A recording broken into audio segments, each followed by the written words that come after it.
Assalamualaikum warahmatullahi wabarakatuh. Kita masuk ke materi berikutnya, yaitu ukuran dispersi. Ukuran dispersi ini melengkapi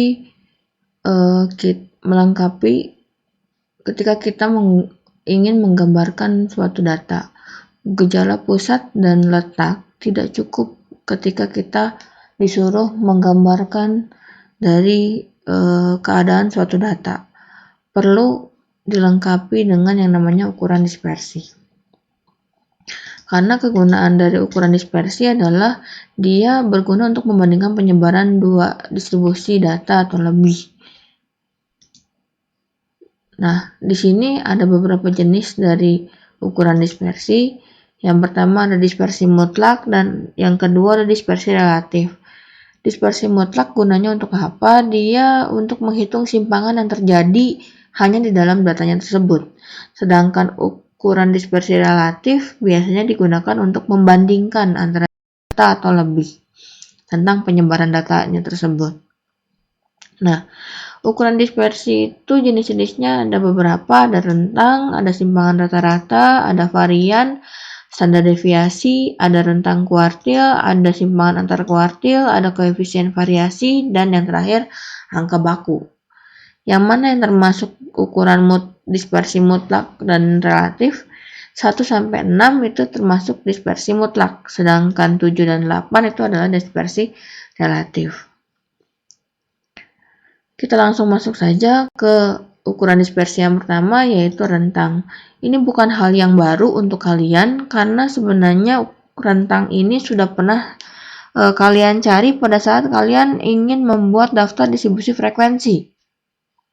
Ya, saya ingatkan kembali, rentang adalah selisih antara nilai maksimum dan minimum. Sehingga memiliki formula rentang adalah data maksimum dikurangi data minimum seperti ini. Masih ingat?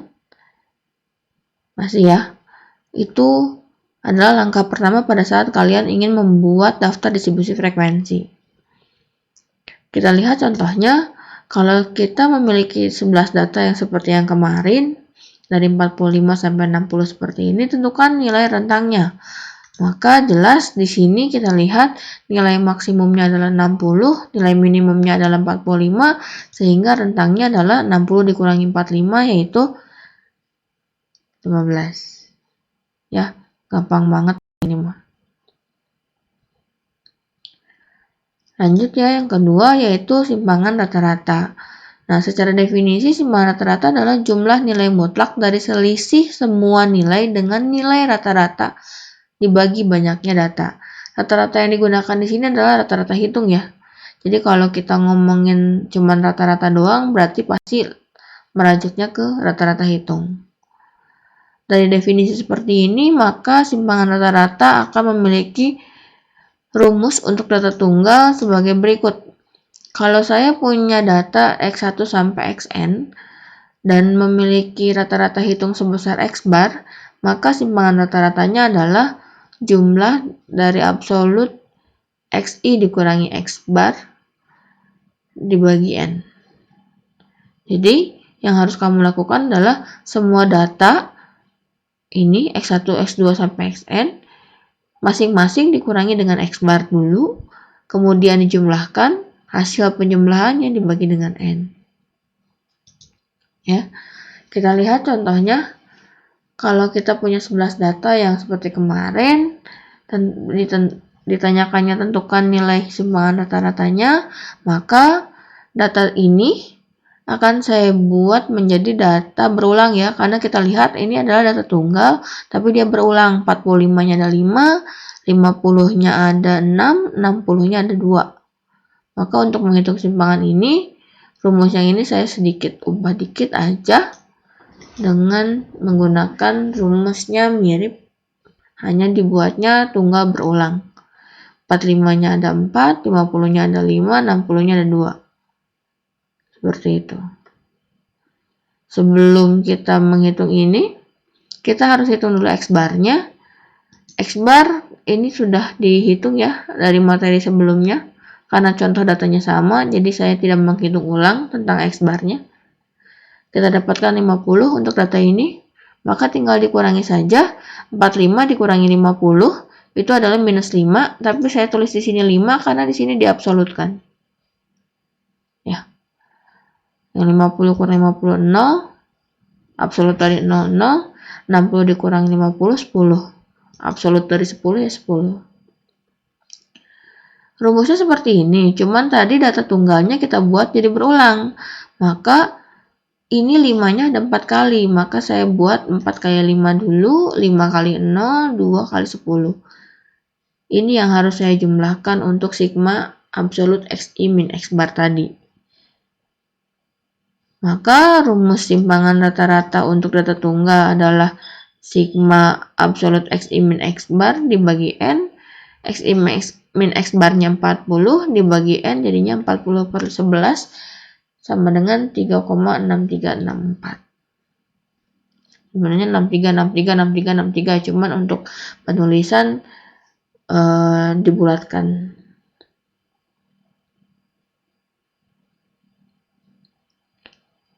Oke ya, ini untuk data tunggal. Kalau untuk data kelompok, rumusnya mirip sama yang tadi saya gunakan di data berulang. Di sini muncul FI. Bedanya apa? Di sini keterangannya XI-nya itu bukan data ke I, tapi nilai tengah kelas ke I. Yang lainnya sama aja. Oke ya. FI-nya frekuensi, X barnya rata-rata hitung, N-nya adalah sigma dari FI-nya. Langsung aja ya ke contoh perhitungannya. Kalau saya punya data seperti ini data yang kemarin sudah pernah dipakai juga. Tentukan simpangan rata-rata dari data berikut. Maka seperti biasa, untuk menghitung data kelompok, selalu kita manfaatkan kolom bantuan. Di sini saya butuh XI, absolut dari XI min X bar, dan absolut XI min X bar dikalikan FI-nya. Ingat, untuk menghitung nilai tengah, ini aja ya, 15 ditambah 29 dibagi 2. Maka kamu punyanya adalah 22. Sisanya tinggal kamu tambahkan panjang kelasnya. Di sini panjang kelasnya 30 dikurangi 15 adalah 15. Jadi 22 tambah 15 segini. Tambah 15, tambah 15, tambah 15. Di rumus yang tadi kita lihat kita butuh rata-rata hitung, ini sudah pernah dikerjakan di materi sebelumnya. Kita dapetin angkanya segini. Nggak cantik ya, tapi mau nggak mau kita pakai, cuman ingat ini adalah pembulatan. Maka pada saat kamu menghitung 22 dikurangi X bar, itu jangan dipakai yang hasil pembulatannya, tapi pakai pecahan ini. Hanya keperluan penulisan, saya menuliskan dengan hasil seperti ini. Tapi di kalkulator saya, ini masih angka yang sebenarnya. Ya. Nah, hasil yang tadi ini mah hasil pembulatan. Hasil yang ada di kalkulator saya langsung saya kalikan dengan 23.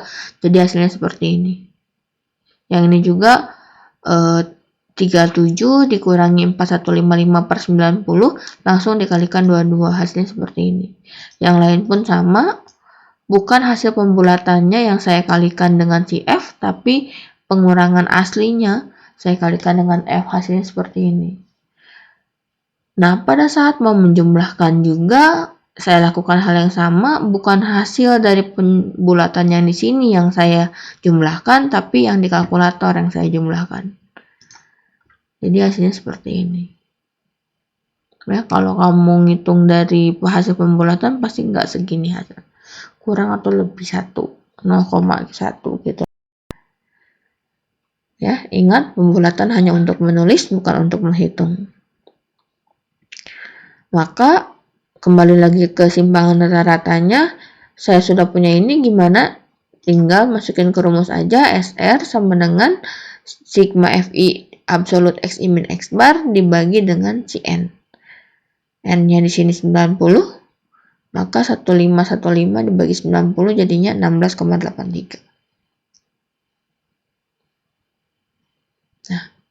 Itu adalah ukuran yang kedua simpangan rata-rata, baik untuk data tunggal maupun data kelompok. Kita lanjut ke ukuran dispersi yang sering sekali digunakan di berbagai penelitian, yaitu adalah varian. Beda dikit dengan yang tadi. Kalau yang tadi rumusnya itu XI dikurangi X bar. Nah, kalau di sini XI dikurangi X barnya biar jadi positif dia kasih absolut. Kalau di sini untuk varian XI min X barnya biar jadi selalu positif itu dikuadratkan. Jadi variansi itu adalah rata-rata kuadrat simpangan dari semua data terhadap rata-rata hitungnya. Mirip ya. Kita lihat untuk data tunggal, yaitu ini untuk cara satunya.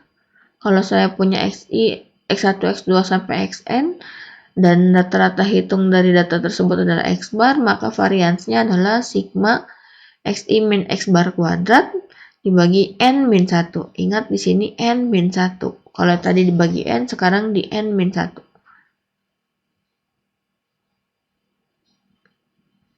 Oke. Langsung aja ya ke contohnya. Kalau saya punya 11 data seperti ini, berapa variannya? Maka 11 data ini kalau kamu hitung satu persatu saya ada 11. Cuman kalau dilihat data di sini kan data berulang ya. Lagi-lagi saya akan gunakan data tunggal berulang.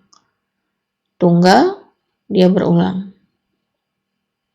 Maka seperti tadi rumusnya saya butuh X barnya dulu. X barnya tadi saya sudah dapatkan dari materi sebelumnya yaitu 50. Maka hanya tinggal 45 dikurangi 50 itu minus 5. Untuk jadi positif di sini dikuadratkan. Minus 5 dikuadratkan jadinya 25 aja. Min sama min jadi plus.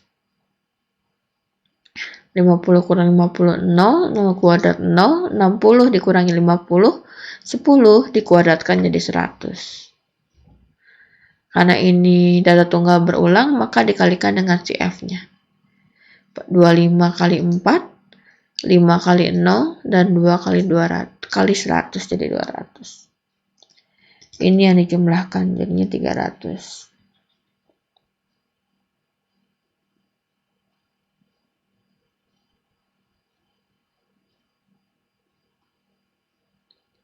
Maka variansnya itu saya lupa ingatkan, variansi itu memang lambangnya S kuadrat ya. Jangan ditinggalin S aja, tapi memang lambangnya S kuadrat.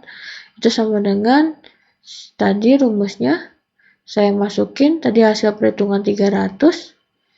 Karena N-nya adalah 11 dikurangi 1 jadi 10, 300 dibagi 10 adalah 30. Seperti itu.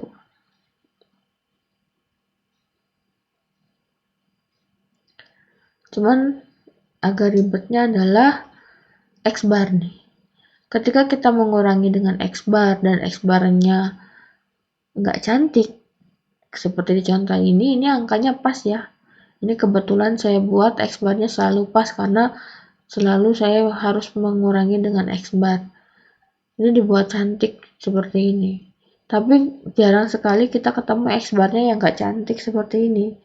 Sehingga ketika dikurangi X dikurangi X bar itu angkanya jelek, kemudian dikuadratkan tambah jelek lagi, ketika dijumlahkan itu amburadul gitu ya. Jadinya yang ini cara ke satu itu biasanya dipakai kalau kalian punya rata-rata hitungnya yang bagus seperti ini, bulat angkanya. Tapi kalau nggak bulat gimana? Atau kamu belum punya rata-rata hitung gimana? Kamu bisa manfaatkan cara kedua, yaitu kalau kamu punya datanya X1, X2 sampai Xn, kemudian kamu punya rata-rata besar X bar, maka variansnya S kuadrat sama dengan N adalah jumlah datanya dikali dengan sigma XI kuadrat. Hati-hati di sini sigma XI kuadrat, maka XI dulu dikuadratin, baru dijumlahkan, baru kalikan dengan N. Nah kalau yang ini beda. Kalau yang ini sigma XI-nya berarti datanya dijumlahkan, baru dikuadratkan. Dibagi dengan N kali N-1. Oke, kita lihat lagi. Datanya masih sama ya. Harusnya kita dapetin tadi nilainya adalah variansa 30. Kita lihat. Lagi-lagi saya buat menjadi data tunggal berulang ya. Memang di sini rumusnya jadi muncul FI.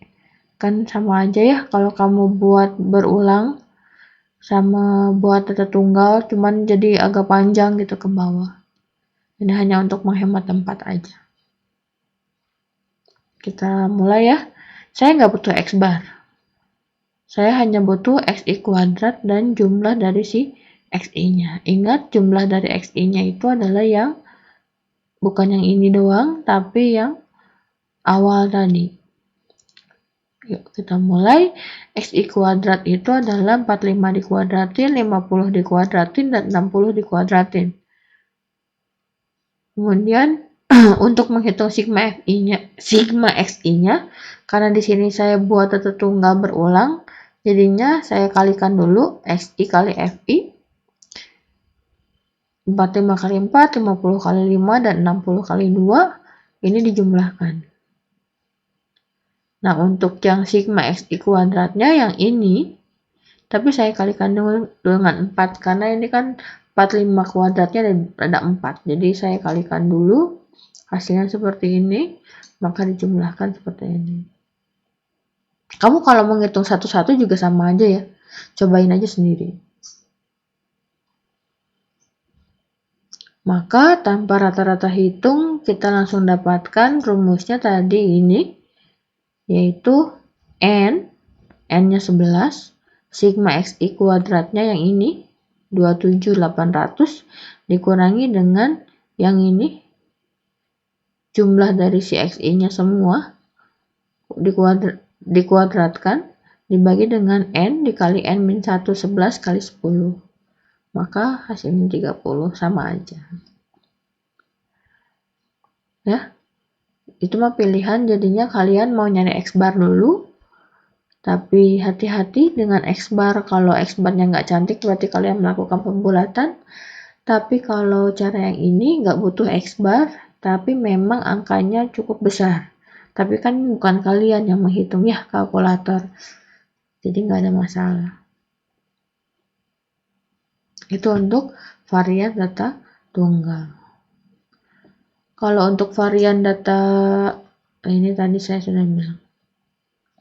Kalau varian untuk data kelompok, ini juga ada beberapa cara. Cara yang pertama mirip dengan cara yang pertama di data tunggal, cuman di sini ada FI ya.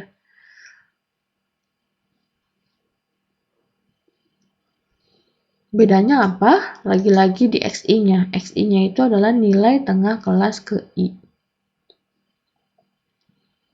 Yang lainnya sama aja. Kita langsung masuk ke contoh aja. Ini datanya sama selalu ya, pakai yang sebelum-sebelumnya. Nah, kita lihat di sini. Seperti biasa, kita munculkan kolom bantuan.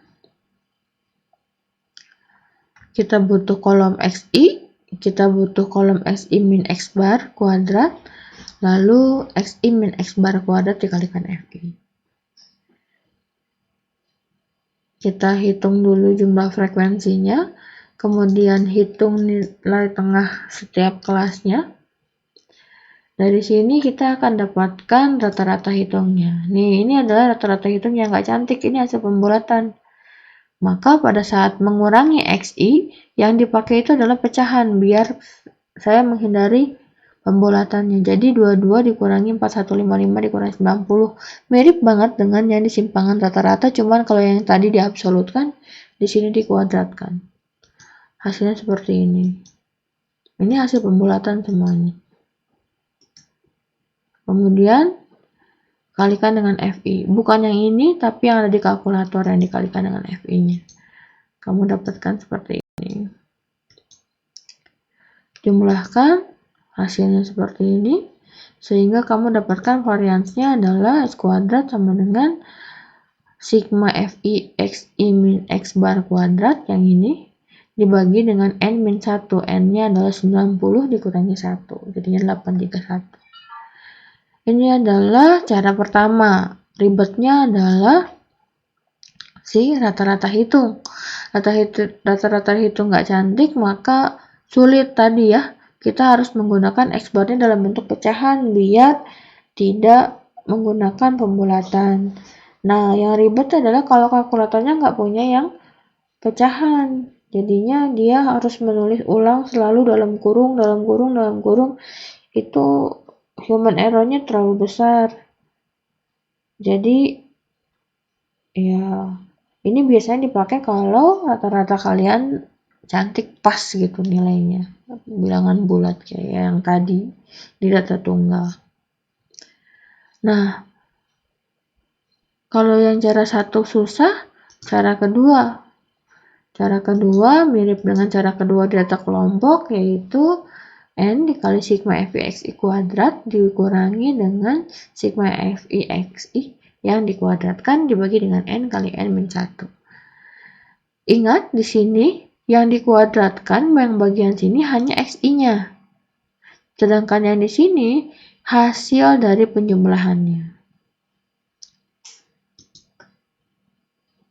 Ya, kita lihat cara perhitungannya, contohnya masih sama, kita lihat. Seperti biasa, untuk data kelompok kita munculkan kolom bantuan. Di sini XI-nya saya sudah hitungkan ya, karena sudah beberapa kali kita menghitung XI. Kayaknya bosen, udah jago juga kalian ya. Ini. Yang kita butuhkan XI kuadrat, FIXI dan FIXI yang dikuadratkan. XI kuadratnya hanya tinggal 22 dikuadratkan. Ini mah gampang. Udah. Nanti hasilnya FI dikalikan XI. Ini hasilnya. Yang ini kamu jumlahkan. Nah, yang ini FI XI kuadrat. Bukan ini, hati-hati. Bukan yang ini yang dikuadratkan, tapi FI dikali XI kuadrat. Sehingga 23 dikali 4, 84. Jadinya seperti ini. Ini FI dikali XI kuadrat. Jadi FI dikali XI kuadrat. Begini. Ya, hati-hati. Ini saling terkecoh di sini. Ini FI dikali XI kuadrat. Kalau saya menyuruh untuk menguadratkan hasil perkaliannya, pasti saya pakai kurung ya. Kalau di sini saya nggak pakai kurung karena memang FI dikali XI yang dikuadratkan. Jadi FI kali XI. Hati-hati ya yang ini ya. Oke, jumlahkan. Selesai, tinggal masukkan ke rumusnya. N yaitu 90 kali sigma FIXI kuadrat, ini yang tadi saya sering berulang-ulang ngomong, dikurangi dengan sigma FIXI yang dikuadratkan. Nah, ini yang dikuadratkan. Dibagi dengan N kali N min 1, N-nya 90, dikurangi 1, 89. 90 dikali 89, itu jadi penyebutnya. Sehingga hasilnya akan diperoleh sama. Kalian lihat di sini, karena nggak butuh X bar, pastinya lebih gampang. Cuman kalau kalian lihat angkanya gede-gede, karena ya namanya juga dikuadratin, pasti tambah gede gitu kan. Semakin besar angka, semakin banyak yang harus kalian tulis. Pindahin tulisan ke kalkulator, dari kalkulator ke tulisan, itu biasanya human error-nya cukup tinggi ketika kamu bekerja dalam tekanan. Sehingga cara kedua juga sebenarnya jarang dipakai. Nah, kalau di data kelompok sebenarnya biasanya lebih enak pakai cara ketiga. Nah, cara ketiga ini pakai yang kode. Ingat, di sini ada P kuadratnya. Bedanya di sini ada P kuadrat. Dan di sini kita butuh C, di mana C-nya adalah kode kelas ke I-nya. P-nya itu adalah panjang kelasnya. Oke, datanya sama. Contohnya, kita lihat bagaimana cara mengerjakan menggunakan cara ketiga. Seperti biasa, munculkan dulu kolom bantuan. CI, CI kuadrat, FI, CI yang dikuadratkan. Mirip ya sama yang XI tadi, cuman di sini XI-nya diganti dengan CI. Masih ingat gimana cara memberi kode kelas? Iya, betul. Kita lihat dari frekuensinya. Cari kelas yang frekuensinya terbesar. Di sini adalah 23. Kelas yang frekuensinya terbesar beri kode 0. Ke bawah kasih positif, ke atas kasih negatif. Kebetulan di sini yang atasnya nggak ada, jadi nggak ada yang kelas negatif. Saya ingatkan kembali, jika kalian menemukan ada 2 atau lebih kelas yang memiliki frekuensi terbesar, yang mana yang harus dipilih kode 0, itu boleh yang mana saja. Misalnya ini 23, 23, 23 gitu. Yang mana yang harus dikasih 0? Sama aja hasilnya. Mau yang ini, atau yang ini, atau yang ini. Atau dalam bahasa Indonesia ya. Bukan di logika. Salah satu aja kasih. Lalu, misalnya kamu kasih 0 yang ini 23, 23, 23, kamu ambil 0 yang ini, ke atas kasih negatif, ke bawah kasih positif. Gitu aja. Oke, kita lakukan sama dengan yang XI tadi. CI-nya dikuadratin, 0 dikuadratin, 1 dikuadratin, 2 dikuadratin, 3 dikuadratin, 4 dikuadratin. Sekarang FI dikalikan CI. FI kali CI. Maka kamu akan punya seperti ini. Nah, yang ini lagi-lagi, ini FI dikali CI kuadrat. FI dikali CI kuadrat. Maka kamu akan punya seperti ini. Ya. Kamu jumlahkan keduanya, lihat tuh angkanya juga jauh lebih kecil dibandingkan cara kedua. Kita masukin ke rumus. P-nya di sini adalah 15. Kenapa 30 dikurang 15? Ya 15. Itu ya. N-nya 90 masih sama. FICI kuadratnya yang ini dikurangi dengan FICI, kemudian dikuadratkan. Dibagi dengan N kali N 190 kali 89. Hasilnya sama. Keuntungannya apa? Dengan cara ini jelas. Angka-angkanya lebih sederhana, lebih kecil, pasti human error-nya akan lebih kecil. Kekurangannya, pastinya ada kekurangannya ya. Kekurangannya apa? Cara yang ketiga ini hanya bisa dilakukan jika panjang kelas dalam daftar distribusi frekuensinya itu sama semuanya. Satu aja ada kelas yang beda, atau salah satu aja ada kelas yang terbuka gitu, maka cara ini nggak bisa dipakai. Gitu. Itu adalah ukuran dispersi yang ketiga yang paling sering dipakai. Nah, ukuran dispersi yang keempat itu adalah standar deviasi. Nah, yang ini tuh kamu lihat sendiri lambangnya S. Tadi kalau ingat varians itu lambangnya S kuadrat. Yang standar deviasi lambangnya S. Hubungannya? Ya ini. S sama dengan akar dari S kuadrat. Berarti standar deviasi itu adalah akar kuadrat dari variannya. Jadi rumusnya ya itu doang. Pokoknya kamu ketemu varian, pasti kamu bisa ketemu sama yang namanya standar deviasi. Karena tinggal di akar kuadratkan aja. Baik tunggal maupun datanya kelompok, formulanya sama aja. Ya. Jadi saya contohin cuma satu aja di sini untuk datanya data tunggal.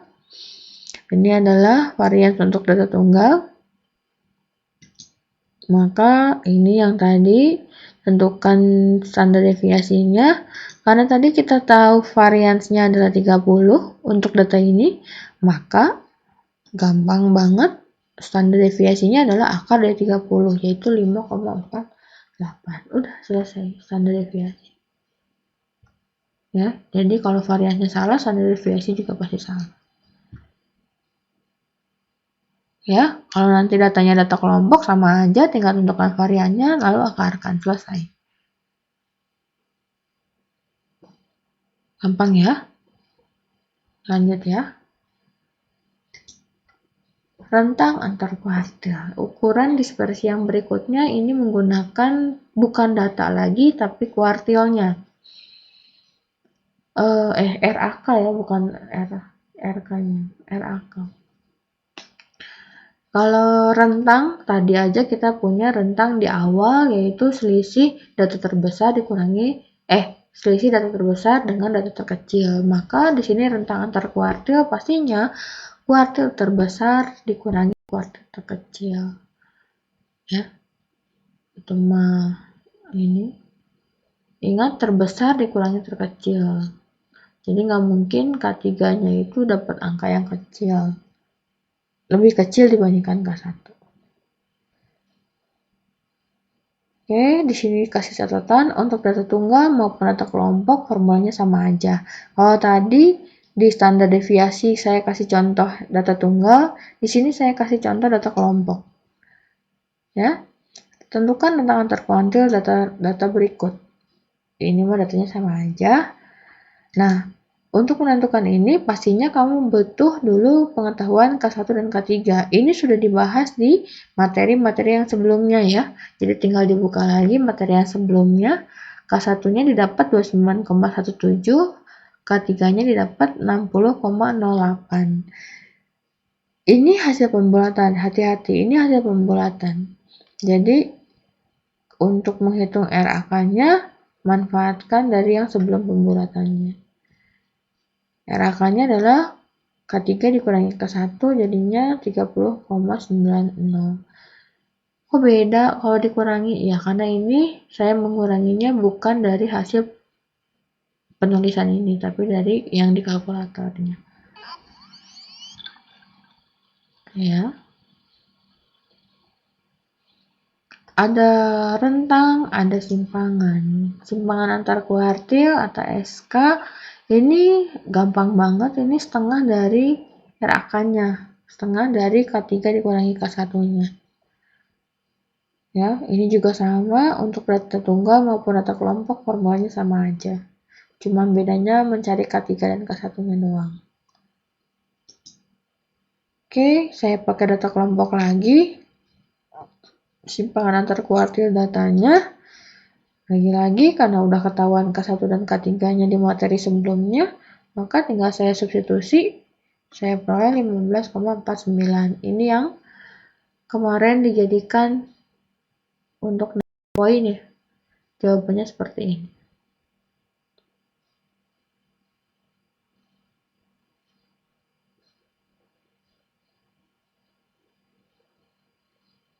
Itu adalah ukuran dispersi yang mutlak.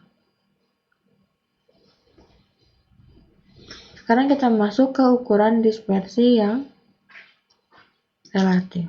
Salah satunya adalah angka baku. Angka baku itu dilambangkan dengan Z. Tadi yang relatif itu dimanfaatkan untuk membandingkan antara dua data. Nah, angka baku ini biasanya digunakan jika saya ingin membandingkan dua buah data yang jenisnya berbeda. Kan biasanya kalau kita mau ngebandingin itu harusnya dari hal yang sama. Nah, gimana kalau kita mau ngebandingin tapi dari hal yang berbeda, yang jelas beda gitu. Ngapain kita bandingin lagi? Tapi kadang-kadang kita butuh. Maka jawabannya adalah angka baku. Ya, angka baku itu rumusnya adalah data dikurangi dengan data rata hitungnya dibagi dengan standar deviasinya. Kita lihat contohnya, A mendapatkan nilai 86 dalam matematika. di mana rata-rata hitung dan standar deviasi kelompok masing-masing adalah 78 dan kelompok masing-masing 78 dan 10 ya, rata-rata hitungnya 78, maksudnya standar deviasinya 10 untuk matematika. A juga ikut ujian akhir statistika, dapat 2, di mana rata-rata hitung kelompoknya adalah 84 dan standar deviasinya adalah 18. Pertanyaannya, dalam mata ujian manakah A mendapatkan kedudukan yang lebih baik? Matematika atau statistika? Kalau hanya dilihat dari nilai, pasti kalian akan langsung jawab adalah statistika. Belum tentu. Matematika dan statistika itu dua hal yang berbeda.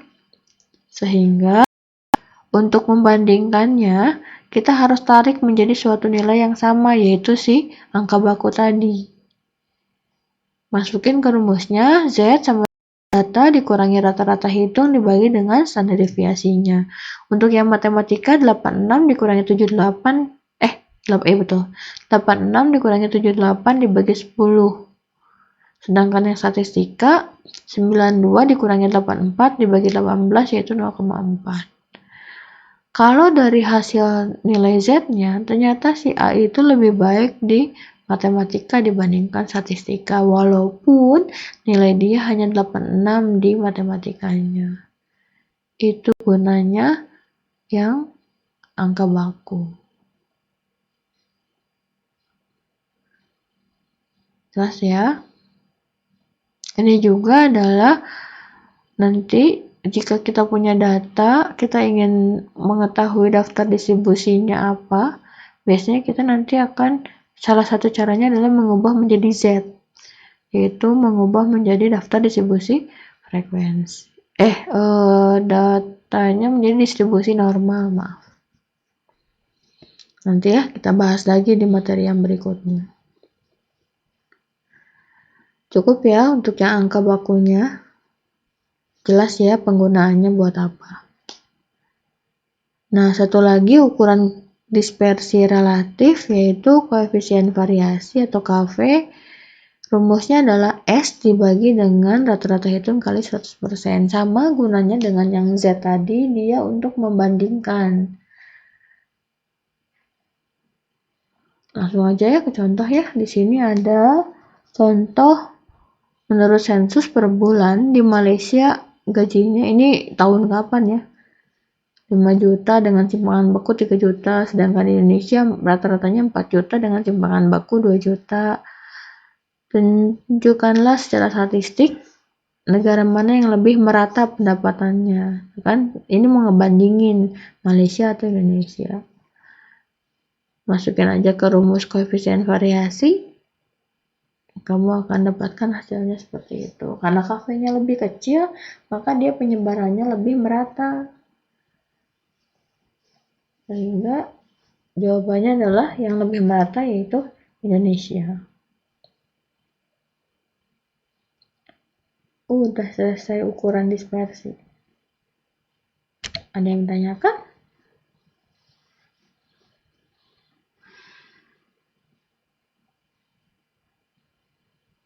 Kalau nggak ada, saya tutup saja. Wassalam.